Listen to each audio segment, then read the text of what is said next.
should urinate sitting down to avoid touching the prohibited area. I've seen yeshivot and other religious places have urinals in the bathroom. Yeah, shouldn't all these be removed in a form of lifnei vel? No, it's not an obligation for a person to sit down while they urinate. It's just a good recommendation.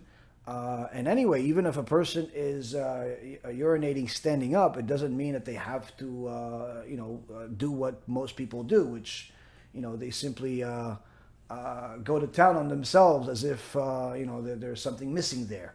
So, they have to be conscious of the fact that the Gemara says that if you are not married, then you're not allowed to touch your brit. So much so that Rabbi Eliezer ben Horkinos in the Gemara Masechet Nida, I think, says that it's even if he has a thorn in his member, he's not allowed to remove it with his own hand. So the point being is that it's the sages were very adamant about the fact of a person does not touch their brit if they're single.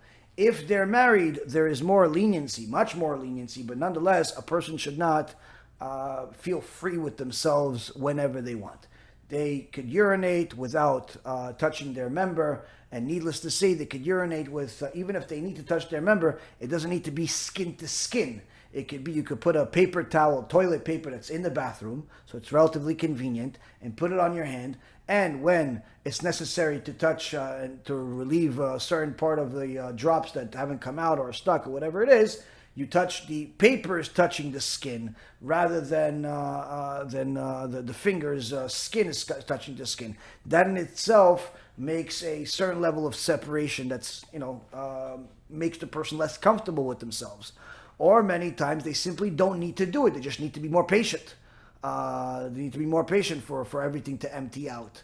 Or they could just do it in a different way. Instead of pulling, they could just press on the shaft and pull it down, and that way it's done. The point is, there's 1.5 million different ways that a person can protect themselves from themselves if they so choose. I know that I'm probably the only person in the English-speaking world that speaks about this in open format these days. It's very sad that that's the case. I know there's some people that are trying to teach this topic to a certain extent now, suddenly after